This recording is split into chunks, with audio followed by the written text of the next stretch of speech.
레위기 1장 1절부터 17절까지 말씀입니다. 찾으셨으면 저와 여러분이 교독하시겠습니다. 여호와께서 회막에서 모세를 부르시고 그에게 말씀하여 이르시되 이스라엘 자손에게 말하여 이르라. 너희 중에 누구든지 여호와께 예물을 드리거든 자기 중에서 원하는 예물을 드린다. 그 예물이 소의 번제이면 흠없는 수컷으로 회막문에서 여호와 앞에 기쁘게 받으시도록 드릴지니라. 그는 번제를 머리에 안수할지니 그를 위하여 기쁘게 받으시리되어 그를 위하여 속죄가 될 것이라. 그는 여호와 앞에서 그 수송아지를 잡을 것이요 아론의 자손 제사장들은 그 피를 가져다가 회막문 제단 사방에 뿌릴 것이며 그는 또 그 제물의 가죽을 벗기고 악을 뺄 것이요 제사장 아론의 자손들은 제단 위에 불을 붙이고 불 위에 나무를 벌려놓고 아론의 자손 제사장들이 뜯긴 닭과 머리와 기름을 제단의 위에 붓는 버려놓을 것이며 그 내장과 정강이를 물로 씻을 것이요 제사장은 그 전부를 제단 위에서 불살라 번제를 드릴지니 이는 화제라 여호와께 향기로운 냄새니라. 만일 그 예물이 가축의 양이나 영생의 번제이면 흠없는 수것으로 드릴지니 그가 제단 북쪽 여호와 앞에서 그것을 잡을 것이요 아론의 제사장들은 그것의 피를 제단 사방에 뿌릴 것이며 그는 그것에 닭을 띠고 그것의 머리와 그것의 기름을 면낼 것이요 제사장은 그것을 다 제단 위에 불 위에 있는 나무 위에 버려놓을 것이며 그 내장과 그 정강이를 물로 씻을 것이요 제사장은 그 전부를 가져다가 제단 위에서 불살라 번제를 드릴지니 이는 화제라 여호와께 향기로운 냄새니라. 만일 여호와께 드리는 예물이 새 번제이면 산 비둘기나 스비둘기 새끼로 예물을 드릴 것이요 제사장은 그것을 제단으로 가져다가 그것의 머리를 비틀고 끊고 제단 위에서 불사르고 피는 제단 곁에 흘릴 것이며 그것의 모의 주머니와 들어온 것은 제거하여 제단 동쪽에 새 버린 곳에 던지고 다 함께 읽으시겠습니다. 또 그 날개 자리에서 그 몸을 찢되 아주 찢지 말고 제사장이 그것을 제단 위에 불 위에 있는 나무에 위에서 번제를 드릴지니 이는 화제라 여호와께 향기로운 냄새니라. 아멘. 샬롬. 샬롬. 복된 날입니다. 날씨도 좋고 오늘 이제 레위기 1장 1절부터 제가 이제 들어갑니다. 오늘은 번제에 대한 이야기를 오늘과 다음 주에 두 번에 걸쳐서 말씀을 이제 나눌 건데 1절을 보시면 여호와께서 어디에서 모세를 부르시냐면 회막에서 부르십니다. 이 회막은 히브리어로 모헤드라는 단어로 만남의 천막이라는 뜻입니다. 그러니까 하나님께서 회막에서 모세를 만나시겠다라고 부르신 것입니다. 그리고 여기서 부른다라는 것은 히브리어로 와이크라, 이 뜻은요 정확한 의미는 그리고 그가 부르시고 라는 뜻이 있습니다. 우리 성경에는 그냥 부르시고로 되어 있는데 그리고 그가 부르시고 이런 뜻이 있습니다. 그러니까 이 뜻은 그 전에 무엇이 있었다는 이야기입니다. 그 전에 무엇이 있었어요? 출애굽기 40장 34절에서 35절 말씀을 보면 하나님의 영광이, 하나님의 임재가 가득해서 하나님의 영광이 어디에 가득하더라? 회막에 가득하더라. 그러니까 하나님의 임재가 있는 곳에 그리고 하나님의 영광이 가득한 곳에서 누구를 불렀다? 모세를 불렀다라는 뜻입니다. 죄송합니다. 그리고 나서 레위기 이제 보면 1장에서 7장을 보면 제가 계속 말씀드리지만 5가지 제사에 대한 예법이 소개되고 있습니다. 특별히 오늘 번제라고 말씀드렸는데 첫 시간으로 이 번제는요 죄로 말미암아 생긴 하나님의 진노로부터 이 하나님의 진노를 덮고 가리는 역할을 하는 것이 번제입니다. 그러면 죄 자체를 없애주는 것이 무슨 제사라고 말씀드렸습니까? 속죄 제입니다. 지난 2주 동안 우리가 나눴던, 그러니까 우리가 오늘 나누는 이 번제는 하나님의 진노를 덮고 가리는 역할을 하는 제사이다. 이렇게 아시면 됩니다. 그래서 이 제사는요 한마디로 말하면 하나님 제 전부를 드립니다 라는 고백이에요. 저와 여러분이 오늘 번제를 드린다라면 예배에 하나님 제 전부를 다 드립니다. 제가 제물이 되어서 모든 것을 불태워서 하나님께 바칩니다. 남김없이 바칩니다. 오늘날로 이야기하면 나의 마음, 지금 여러분이 나의 마음, 나의 이 시간, 나의 삶 전체를 하나님께 드립니다. 이 표현입니다. 이렇게 드리는 것이 번제입니다. 1장을 중심으로 이제 번제를 나눌 건데 특별히 1장 1절부터 17절까지 번제에 대해서 나오고요. 그리고 또 6장 8절에서 13절까지 이 번제에 대해서 나와요. 제가 복습 차원에서 이 제물을 잡는 제사, 특별히 소제 말고 다른 제사들에게 다 활용되었던 이 제사, 제가 2주 동안 얘기했는데 이것을 여러분이 잘 들으셨으면 좋겠어요. 왜냐하면 이 제물의 주인공이 나였는데 이 제물의 주인공이 내가 이렇게 되어야 했는데 이것을 짊어지신 분이 우리가 믿는 예수 그리스도다. 이렇게 표현해서 생각을 하시라는 거예요. 그래서 제가 복습 차원에서 다시 한번 제사의 6단계, 여러분이 1절부터 17절까지 읽으면 아시겠지만 제가 요약해서 다시 말씀드리겠습니다. 3절 말씀에 보면 뭐라고 되어 있냐면 흠없는 제물을 가져와라. 특별히 번제는 소나 양이나 염소나 비둘기를 바칠 수 있었어요. 그런데요, 특별히 오늘은 소를 가지고 제가 말씀을 드려볼게요. 흠없는 소를 어디 앞으로 가져옵니까? 회막 앞으로 가져옵니다. 회막은 어떤 곳이라 그랬어요? 하나님의 임재가 있어서 하나님의 영광이 가득한 곳에 이제 죄를 대속할 소를, 흠없는 소를 가져오는 거예요. 그런데 이 흠없는 소가 어떤 소예요? 옆집 소입니까? 아니에요. 내가 집에서 키우던 소예요. 내가 정성을 다해서 먹이를 주고 소에게 아침마다 칭찬을 했던 소, 정말 가족과 같은 이 소를 가지고 오는 거예요. 뭐 때문에? 내 죄 때문에. 내 죄 때문에 그 소의 주인이 이 재물을 이제 가지고 옵니다. 그리고 두 번째 단계에서 안수합니다. 안수하는데 이것은 무엇입니까? 누가 안수하는 것 같아요, 여러분? 제사장이 안수할까요? 우리는 이제 뭐 임직한다면 목사님들이 안수한다, 그 안수로 생각하는데 여기에서 안수는 그 안수가 아니에요. 이 소를 가져온 주인이 안수하는 거예요. 소의 머리에다 뭐라고요? 내 모든 죄를 네가 가져가라, 이렇게 안수하는 거예요. 그래서 안수가 뭐라 그랬어요? 전가. 내 죄를 누구에게? 소에게 전가하는 거예요. 이 안수를 합니다. 이 안수를 하고 세 번째 단계에서는 이제 어떻게 해야 됩니까? 죽여야 합니다. 소를 죽여야 돼. 제가 말씀드렸죠. 내가 살던, 여러분 강아지 키우는 사람들은 알지만 강아지를 내가 죽인다고 생각을 해보세요. 내가 죽여야 돼요. 묶어놓고 번제단 그 앞에 묶어놓고 내가 안수하고 이제 죽여야 되는데 세 가지 방법이 있다고 그랬어요. 네 번째 이제 소를 죽이는데 세 가지 방법이 있다고 말씀드렸는데 첫 번째가 제가 뭐라고 그랬어요, 여러분? 세 번째 얘기니까. 첫 번째 급소를 찌르는 거. 여기 눈과 눈 미간을 찌르는 급소. 두 번째 심장을 찌르는 거. 세 번째 동맥을 잘라서 죽이는 거. 여러분 그런데요, 소를 죽일 때 급소를 찌르는데 어떻게 찌릅니까? 새꼬창이 같은 걸로 급소를 정확히 찌르면 소가 죽어요. 우리도 급소 찌르면 죽어요. 그런데 소가 이제 딱 안수받고 소가 의젓하게 있으면서 주인님 저를 찔러서 죽이십시오 하고 소가 이렇게 있겠습니까? 가만히 찌르려고 하는데 어떻게 합니까? 소가 막 고개를 돌리겠죠? 이렇게 하면 이렇게 돌리고, 그러면 어떻게 됩니까? 찌를 때 눈을 찌르는 거예요. 계속 미간을 찌르려고 할 때 눈이 다 튕겨져 나올 때까지 찍는 거예요. 왜? 죽여야 하니까. 눈이 다 빠져나오고 피가 피투성이가 되고 그 주인한테 피가 다 튀고 그렇게 죽이는 거예요. 그러면 이번에는 심장을 선택했다고 생각해보세요. 제가 말씀드렸지만 소의 심장은 문헌에 의하면 뭐라 그랬어요? 우표만하다고 그랬어요. 정확히 찌르는 데가. 소 심장을 찌르는데 어떻게 해요? 푹 찌르는데 여러분 힘 좋은 사람들은 그냥 한 방에 팍 찌르겠지만 힘없는 사람은 어떻게 해요? 그 심장까지 가지도 않아요. 그러니까 어떻게 합니까? 계속 찌르는 거예요. 소를 막. 손을 어떻게 씁니까? 발광을 하겠죠. 그 묶여있는 상태에서. 한번 그림을 상상을 해보세요. 그 상태에서 죽이는 거예요.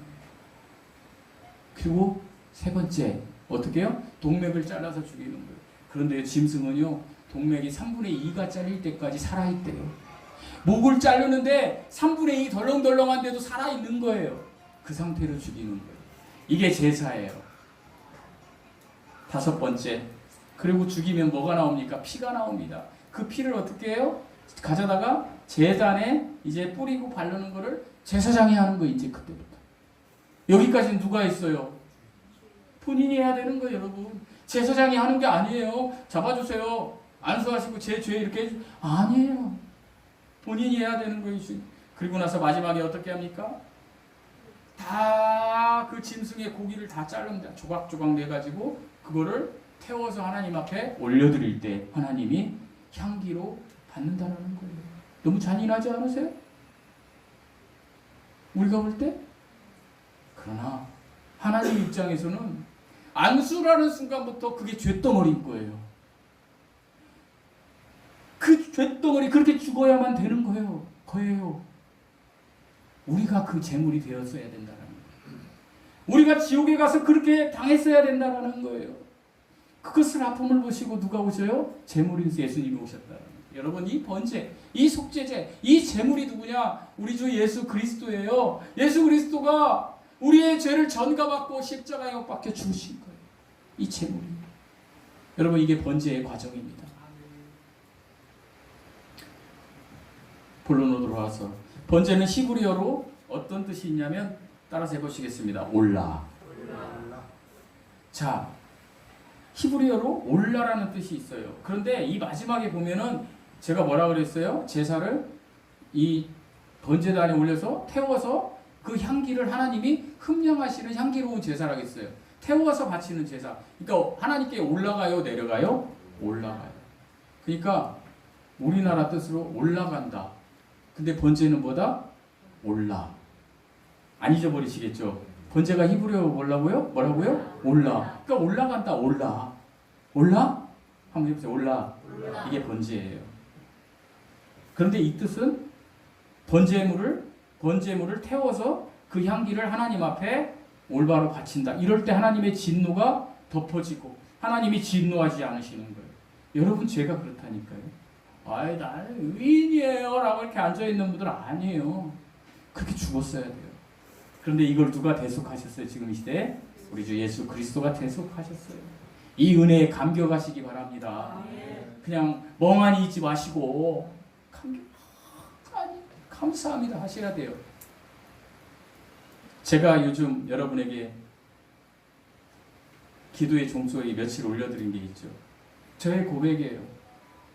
하나님이 주신 좋은 아침, 좋은 하루, 일어나면 생각하고 말하자. 오늘이 나의 마지막 날이라면 내가 할 일, 갈 곳, 만날 사람들을 떠올려보자. 그리고 이렇게 생각을 하자. 오늘이 내 마지막 날이니 최선을 다해서 만나는 누구에게든지 최선을 다하자. 하는 모든 일에도 정말로 최선을 다해서 하자. 그래서 밤늦게 잠이 들 때 오늘을 내가 완벽하게 풀로 다 살았구나. 하나님을 의식하며 살았구나. 아무것도 남기지 않고 살았구나 라는 생각을 갖도록 그렇게 살아보자. 그리고 기도하며 잠들 수 있도록 노력하자. 하나님의 말씀이, 하나님의 그 생각에서 나온 말씀이 내 생각을 점령해서 올리 성령 충만한 삶을 살아보자. 제 글입니다. 제가 이렇게 딱 써놓고 매일매일 묵상하고 외치고 여러분에게 간단히 얘기했죠. 하나님을 의식하며 살자는 것입니다. 그럴 때에 하나님께서 우리에게 충만한 은혜를 주시는 것입니다. 특별히 우리는 이 번제를 통해서 하나님께서 이야기하는 예표적 상징 두 가지를 나눌 수 있습니다. 오늘의 첫 번째 시간입니다. 그것은 뭐냐면 하나님 아버지께 자신을 온전히 바친 예수 그리스도의 헌신입니다. 예수 그리스도의 헌신. 두 번째는 우리들이 이 번제를 통해서 예배의 교훈을 얻을 수 있습니다.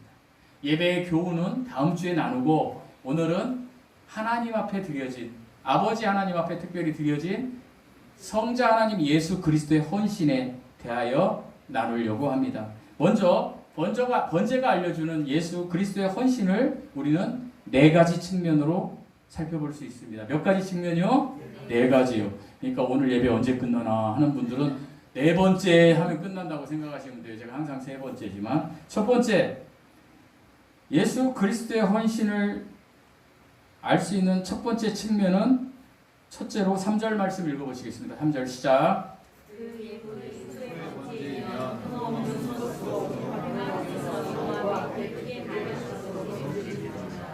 흠없는 수컷으로 드려졌다는 것입니다.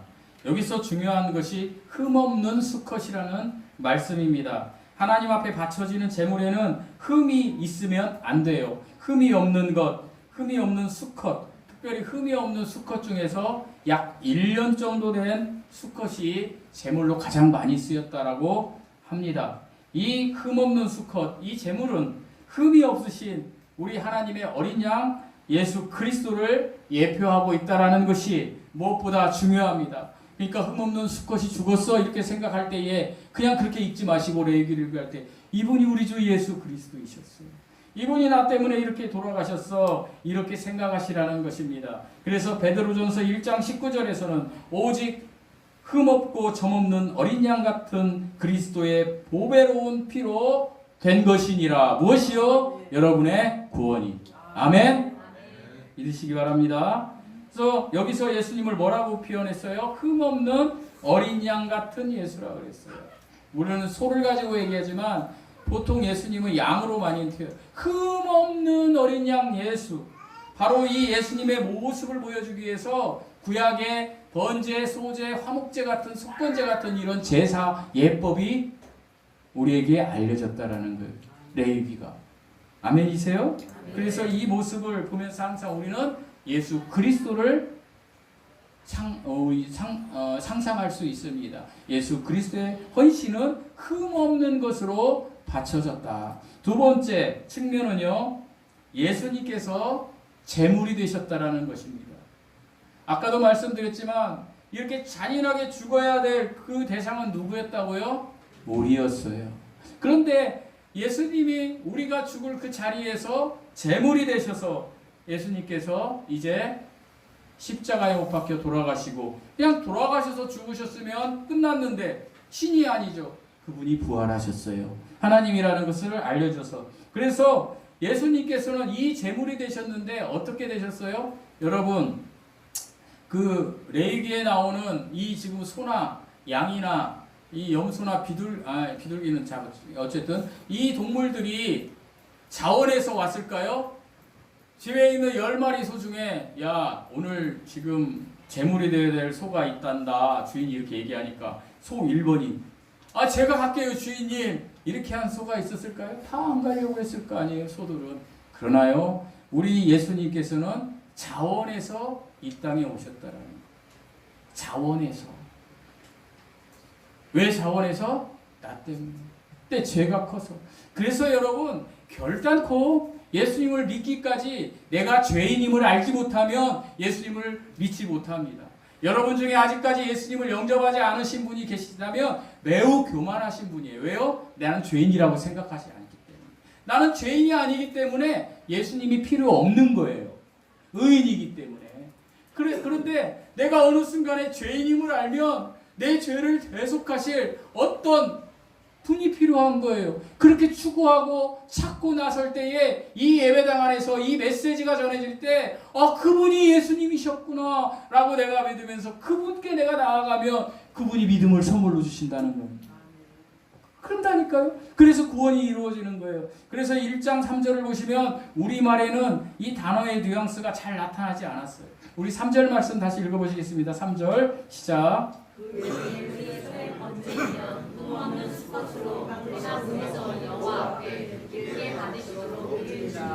회막문에서 어떻게? 여호와 앞에 기쁘시게 받으시도록. 우리말 표현이 이렇게 되어 있어요. 그런데요 영어 성경 특별히 킹제임스 성경을 보면 킹제임스 성경이 사실은 원문에 가까워요.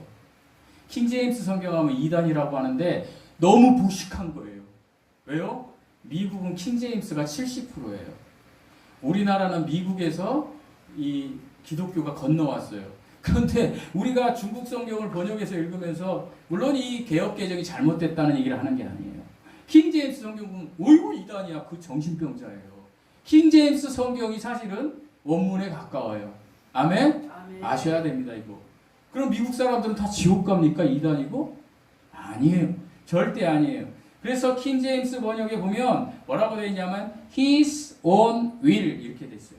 이 말은 다른 말로 표현하면 자기 자신의 의지를 따라 이렇게 돼 있어요. 이 말이. 우리는 기쁘시게 받도록이라는 말이 자기 자신의 의지를 따라. 그러니까 예수님의 자원하는 의지로 이 땅에 오셨다라는 거예요. 요한복음 1장 14절에 육신으로 오신 거예요. 저와 여러분을 구원하시기 위해서 이걸 강조한 거예요. 예수님이 자원해서 재물이 그러면 되신 이유가 뭘까요? 왜 자원해서 여기에 오셨을까요? 그 말씀은 히브리서 10장 6절에서 7절 말씀을 읽어보시면 이렇게 나와요. 번제와 속죄제는 기뻐하지 아니하시나니 이에 내가 말하기를 하나님이여 보시옵소서 두루마리책에 나를 가리켜 기록된 것 같이 하나님의 뜻을 행하러 하셨느니라. 예수님이 자원해서 오신 것은 번제나 속죄, 우리가 지금 나누는 번제와 속죄, 이것은 그냥 예표일 뿐이에요. 예수 그리스도가 내 죄 때문에 저렇게 돌아가셨다라는 걸 내가 아는 것을 가르쳐 주는 거예요. 그렇게 예배를 내가 그런 통회하는 심정으로 드려야 된다라는 것을 알려주는 거예요. 그런데 이 번제와 속죄가 하나님이 그닥 100% 기뻐하지 않으신다라는 거예요. 그래서 뭘 기뻐해요? 아버지의 뜻을 이루기 위해서 아들 하나님이 이 땅에서 오신 것을 기뻐하신다라는 거예요. 그러면 예수님께서 자원해서 제물이 되신 이유는 뭐예요? 아버지의 뜻을 성취하기 위해서 그랬다라고 히브리서 10장 6절 7절에서 이야기하는 거예요. 그러면 아버지의 뜻이 뭐냐 이거예요. 우리 성도들은 제가 요한복음 강해 때 얘기했지만 제가 정말 자랑이 아니라 정말 이렇게 설교를 수도 없이 했는데 왜 이렇게 정말 안 되는지. 여러분 요한복음 6장 40절에 보면 뭐라고 돼 있어요? 내 아버지의 뜻은, 성경에 그렇게 돼 있어요. 한번 따라서 해보시겠습니다. 내 아버지의 뜻은 아들을 보고 믿는 자마다 영생을 얻는 이것이니 마지막 날에 내가 이를 다시 살리리라 하시니라. 아니 따라서 하시라니까. 다시 따라서 해보세요. 마지막 날에 내가 이를 다시 살리리라 하시니라. 그냥 성경에 써 있어요. 이 아버지의 뜻을 성취하러 오신 거예요. 그러니까 아버지의 뜻을 예수님께서 어떻게 해요? 십자가에 돌아가시고 부활하심으로 그것을 믿는 사람마다 영생을 얻게 하려고 하신 것이 아버지의 뜻이랍니다. 이 아버지의 뜻을 이루시기 위해서 예수님이 제물이 되셔서 오셨어요.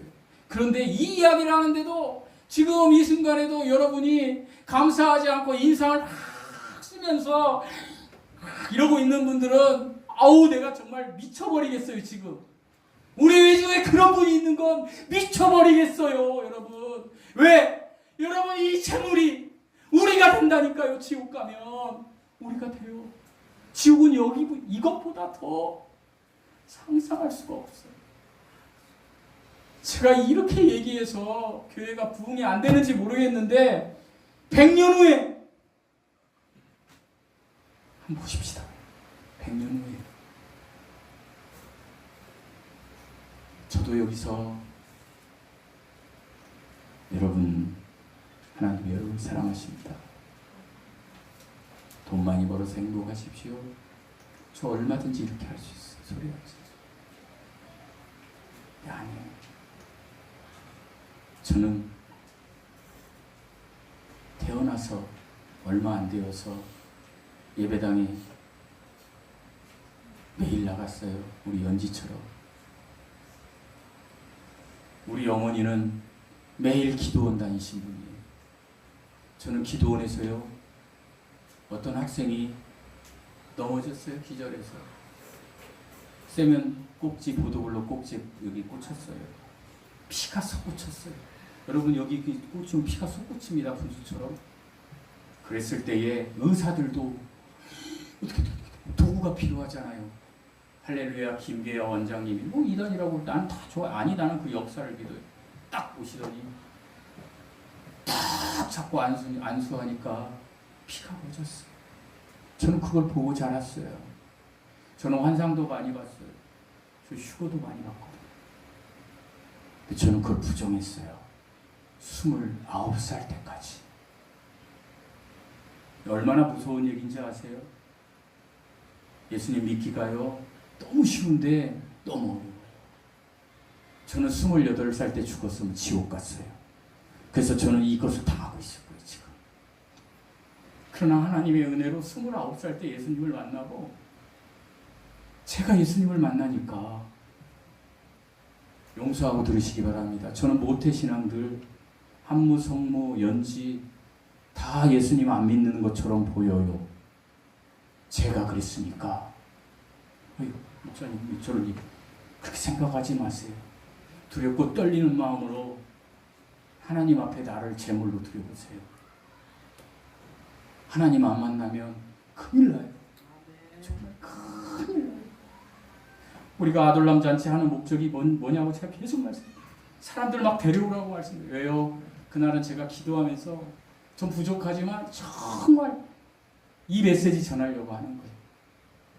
그분들을 향해서. 여러분, 번제의 제물이 나하고는 상관없어 이렇게 생각하시면 안 돼요. 100년 후에 판결을 한다니까요. 우리 소은이가 제일 어리죠. 지금 일단 교회 아직 안 나온 애기들 빼요. 100년 있으면 천국 가지 않을까요? 저 아이까지? 그래서 제가 100년 이야기하는 거예요. 여러분, 이 땅에서 100년 사는 일시적인 삶에서 사기치는 목사가 정상입니까?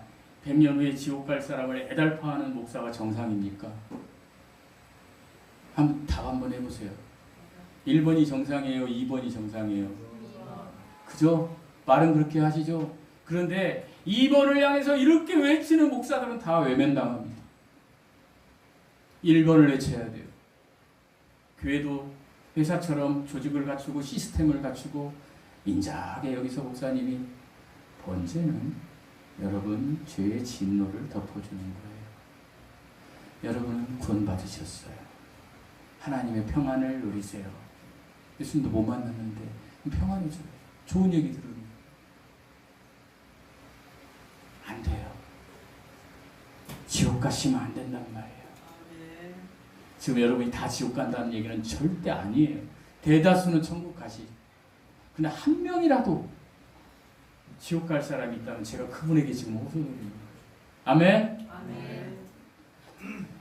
세 번째 그리스도의 헌신의 측면은 죄를 속죄한다라는 것입니다. 우리 4절 말씀 읽어보시겠습니다. 4절 시작.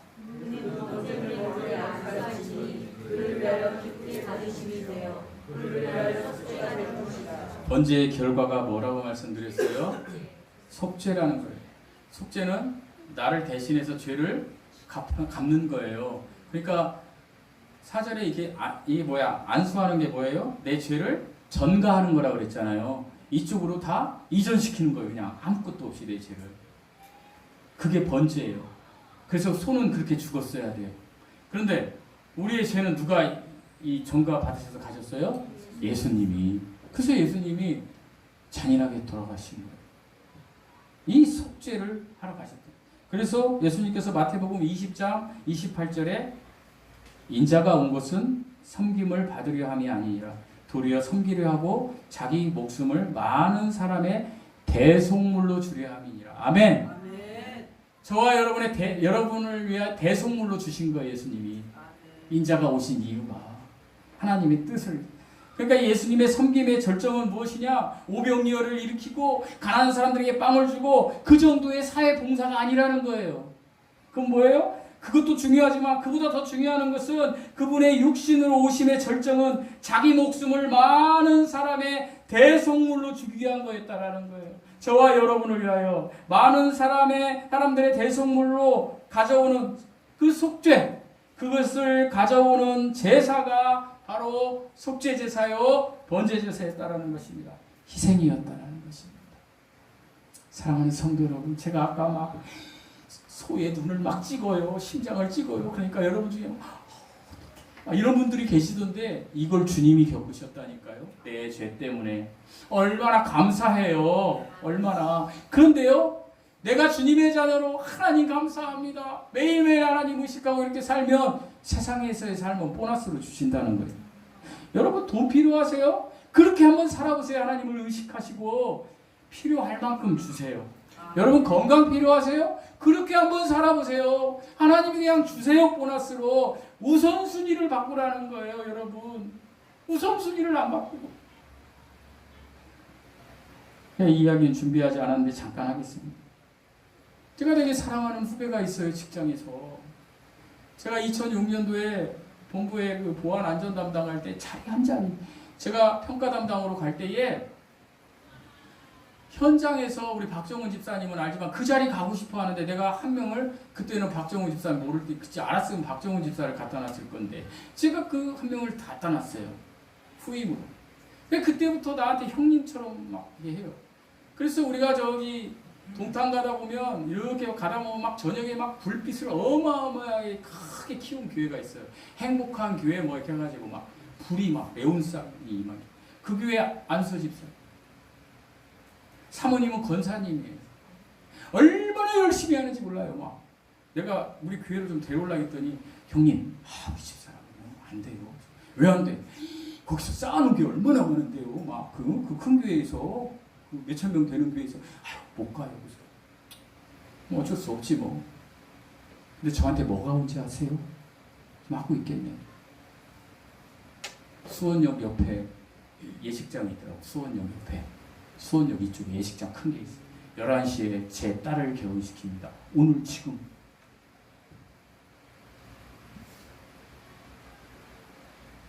엄청 혼났어요. 저한테. 야, 이 정신 나간 놈아.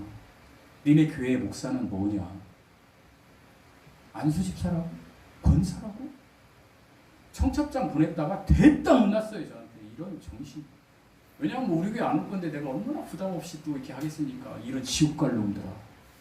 그렇게 얘기했다니까요. 우리 사모가 표정이 굳어지네. 왜 설교에 저런 걸 하나. 그냥 내가 성령이 동화되는 데라. 정신 차려야 돼요. 권사? 집사? 에이. 그걸로 이 권사 받으실 분한테 죄송합니다. 그걸로 천국 가는 거 아닙니다. 저는요. 지금 저 문 닫고 저 아이들 보는 분들, 저 들어가 있는 분들 제가 언젠간 다 나오라고 할 거예요. 예배 드리는데 저 아이들하고 놀고 있어요? 안 돼요. 내가 정말 하나님 앞에 온전히 제물로 이 제물을 나 대신 예수님이 지셨지. 그렇게 하고 예배를 드리면요. 내 삶이 달라지게 돼 있어요. 내 삶이 완전히 변하게 돼 있어요. 여러분 이렇게 나를 대입하면. 그런데 오늘도 그냥 이 예배당에 와서 그냥 뭐 예수님 얘기는 뭐 그렇지 그래 손 잘 죽었어 양도 죽었지 이렇게 했으면 아무런 변화가 없어요. 여러분이 소고 여러분이 양이고 여러분이 비둘기였어요. 그 자리에 예수님이 들어가셨고 내가 들어갈 자리에 예수님께서 내 죄를 대속하셨다. 이렇게 할 때 감사가 나오는 거예요. 그래서 내 삶이 변화되는 거예요, 여러분. 그래서 내가 죄에 민감해지는 거예요. 그래서 내가 예전에는 이것이 죄가 아니었는데 지금은 내가 죄인 것 같아. 이렇게 해서 끊어내는 거예요, 여러분. 이게 거룩이에요. 율법보다 강한. 우리 목사님이 율법으로는 구원을 못 지킨대. 맞죠? 율법을 못 지키니까. 근데 율법은 아름다운 거예요. 우리는 성도가 됐다면 율법보다 더 뛰어넘으면 어디로 가야 돼요? 거룩으로 가야 돼요. 거룩은 뭐예요? 분별된 삶이에요. 내가 적어도 내 계획에 주일날은 내가 예배 드려야지. 이게 있어야죠. 물론 어떤 일로 예배를 못 드릴 수 있어요. 그걸 뭐라고 하는 건 아니에요. 근데 의식적으로 결혼하는데 주일날 11시에 잡는다? 제가 이야기를 했더니 우리 사모가 그래요. 아니 당신은 왜 이렇게 그렇게 얘기해? 그 집 사정이 있겠지. 저쪽 시댁에 그러니까 이제 여긴 딸이니까 신랑 측에 의사가 있었겠지. 뭐 그렇겠죠. 그럼 반대해야죠. 하지 말아야지. 그런 속에서 자란 자녀가 예수 믿겠습니까? 주일날 11시에 예배들이 결혼하는 자녀가 그게 예수 믿는 자녀냐 이거예요. 나 이 설교 걔한테 들으라고 할 거예요. 그게 자녀입니까? 엄마 아빠가 그러는데 목사가 천국 지옥 얘기 안 하는데 천국과 지옥이 있다라고 누가 생각하겠냐 이거예요, 여러분. 이 시대가 그런 시대예요. 저는 여기에 한 명이 남든 두 명이 남든 세 명이 남든 이 사역하다가 하나님 앞에 가고 싶어요. 이게 내가 최선을 다하는 거예요, 하나님 앞에 받은. 왜? 난 28살에 죽었으면 지옥 갔으니까. 29살에 하나님의 은혜로 구원받았으니까. 우리 중에 아직도 예수 그리스도가 내 대신 제물이 되어서 가진 것을 모르는 사람들이 있다면 애통하시기 바랍니다. 내 얘기 오늘부터 가서 1장부터 17절까지 1절부터 읽으시면서 이 소가 나였어. 근데 이 소의 자리에 누가 들어가셨어요? 예수님이 들어가셨어요. 우세요. 내 얘기 읽으면서 졸지 말고 제발 이 설교 들으셨으면 멍하지 말고 정말 내가 애달픈 마음으로 얘기해요. 언제 죽을지 몰라요. 오늘이 내 마지막이야. 최선을 다해서 살아야지. 학생들, 내 마지막이야. 최선을 다해서 내가 공부해야지. 직장인들 최선을 다해. 사업가들 최선. 이렇게 하면 그 일도 보너스로 성공한다니까요. 아멘? 매일매일 이렇게 한번 살아보시죠. 네 번째 측면은 예수 그리스도의 헌신은 하나님의 향기가 되셨다라는 것입니다. 우리 8절 9절 말씀 읽어보시겠습니다. 8절 9절 시작.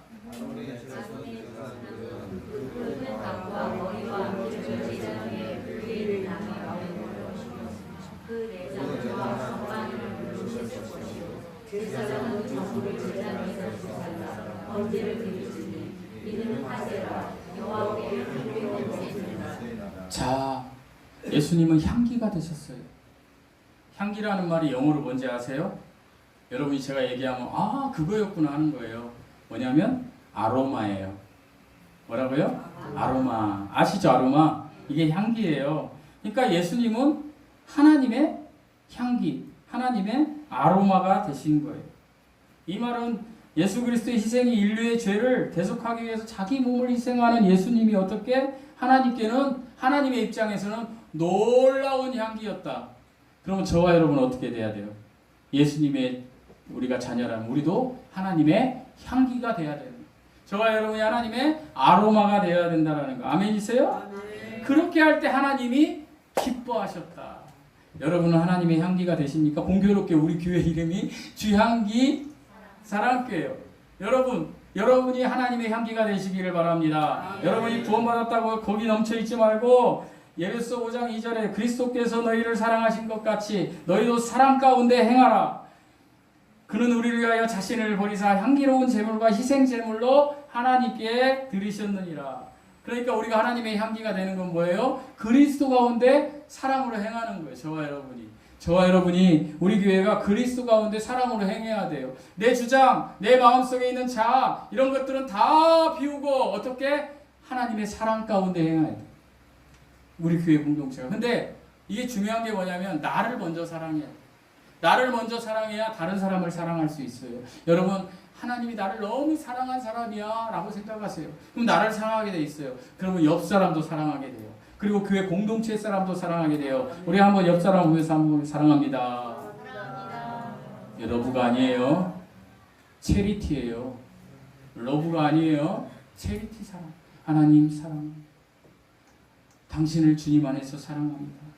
이것이 주님의 가지에 붙어 있어서 향기로운 열매를 맺는 사람이에요. 가지는 가지인데 쭉정이 열매를 맺는 사람이 있어요. 그가 교회 경력을 30년, 40년 이야기하면서도 쭉정이 열매를 맺는 거예요. 가지는 됐는데. 제가 지난주에 이제 이렇게 가면 운동을 합니다. 성도들 아시니까 제가 회사 좀 다니잖아요, 지금. 가면 좀 자유로워요. 제가 조금 시간을. 아침에 가면 이제 1시간 반을 운동을 해요. 일자산공원이라고 있더라고, 강동에. 잘 돼 있어요. 근데 갔다 이렇게 오는데 거기가 그린벨트 지역이라 집들이 되게 으리으리해요. 단독주택이. 근데 그 개발은 못 한대요, 거기가. 근데 거기 집마다 감나무가 있어요. 감나무. 감이 이제 이렇게 커졌더라고요. 근데 제가 이렇게 이제 걸어가는데 감 하나가 떨어져 있는 거예요. 단감인데. 그래서 제가 그걸 이렇게 주워다가 사진 찍고 사실 제 사무실 책상에다 지금 종이컵 받쳐서 이렇게 놨어요. 감을 이렇게 보니까 떨어지면서 얘가 상처가 났더라고. 이렇게 깨졌어. 그러면 이거는 제대로 안 익고 썩을 거 아니에요. 그래서 제가 이 감이 어떻게 썩는가를 보려고 이게 갖다 놨어요. 지금 이 시간에도 걔는 지금 사무실에 있어. 근데 제가 이 감을 보면서 어떤 걸 느꼈냐면, 위에 감들을 봤는데 얘들은 비바람이 불어도 그냥 그 가지에 딱 견고하게 붙어 있으니까 어떻게 해요? 언젠가는 잘 익어서 추수할 때 아우 너는 정말 아름다운 감이구나 하고 추수하는 사람 일꾼에게 이렇게 딱이겠죠. 그런데 이 떨어진 감은 어때요? 상처가 나서 썩어지는 거예요. 여러분, 내가 그걸 느꼈어요. 어떤 걸 느꼈냐면, 아 이거구나. 내가 구원받았다라고 어떤 사람은 뭐 어떤 자기의 이유 때문에, 어떤 사람은 자기가 뭐 하나님 말씀을 너무 잘 알아서 그래서 목사님이 뭐 설교를 이렇게 하고 교회 교리가 뭐 좀 잘못되고 막 그래서 교회를 떠나는 가난한 성도들이 몇백만이에요. 근데 그 사람들이 깨진 감이겠구나, 썩어지겠구나, 구원을 못 받았다는 게 아니라 가지에 견고히 붙었어야 되는데 그 가지에 견고히 붙어있고 떨어져 버린 거예요. 떨어져 버린 거. 어떤 사람은 그 사람들은 지옥 갈 거라고 하는데 저는 그렇게 생각하지는 않아요. 한 번 구원받으면 영원히 받는 거기 때문에. 그러나 썩어진 채로 가는 거예요. 여러분, 썩어진 채로 예수님 앞에 그리스도의 상급의 심판석에 가서 썩어진 채로 있는 거예요. 남들은 다 그냥 이렇게 익어 있는데 썩어져가지고 이렇게 있는 거예요. 썩어져가지고. 저 감의 모습이 우리의 모습이겠구나. 그래, 무르익어서 향기를 발해야지. 그냥 이래서 저렇다고 저래서 이렇다고 자기 주장 자기 이렇게 하다가 어떻게 해요? 나중에 썩어진 채로 가는구나. 그러나 썩어진 채로 그나마 천국에 그리스도의 상급의 심판석에 가는 거 괜찮아요. 천국이니까. 그런데 그렇게 떨어진 사람 치고 하나님이 보시기에 진짜 열매는 없을 것이다. 저는 이렇게 생각합니다. 얘기하지 말라고 하더라고요. 이상하고. 왜 아니요. 이렇게 얘기해서 도전받으시는 분이 있다면 전 얘기하고 싶어요. 예수님이라는 나무 가지에서 떨어지지 맙시다. 떨어지지 맙시다. 죽을 때까지. 내가 죽어서, 내가 늙어서 요양원에 가고 내가 이렇게 공동체를 못 이루고 이런다 할지라도 요양원에 가서도 여전히 내 마음은 예수 그리스도의 가지에 붙어서 하나님 저 언제 불러주세요. 이렇게 해야지. 썩어진 감처럼 돼서. 내가 옛날에 교회를 그렇게 다니고 내가 뭐 이렇게 했는데 뭐야 나는 뭐 내 인생이 이게 뭐예요 하나님. 이런 썩은 열매가 되지 말라는 것입니다. 하나님의 가지를 견고히 붙잡으시는 여러분 되시기 바랍니다. 그래서 하나님의 향기를 열매 맺는 여러분 되시길 바랍니다. 이것이 번제가 주는 6가지 측면입니다.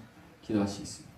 하나님 아버지, 하나님의 은혜를 생각할 때에 감격하고 감사한데 일상을 살다 보면 하나님의 은혜를 망각한 채 이 육신의 정욕을 따라가는 이 세상에 이끌려서 살아가는 것들이 저희의 모습입니다.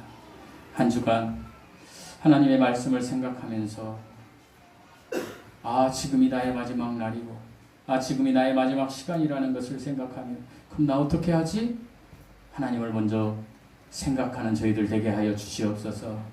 무슨 일을 하든 무슨 사람을 어떤 일에 있다 할지라도 어떤 환경에 있다 할지라도 하나님을 먼저 찾는 저희들 되게 하여 주시옵소서. 이 믿음을 우리에게 부어 주시옵소서. 이제는 우리 주 예수 그리스도의 은혜와 하나님의 사랑과 성령의 교통하심 사랑하는 모든 형제 자매들 위해 지금부터 영원토록 우리 예수님 함께 하시기를 우리 주 예수 그리스도의 이름으로 축복드리고 기도드리옵나이다. 아멘.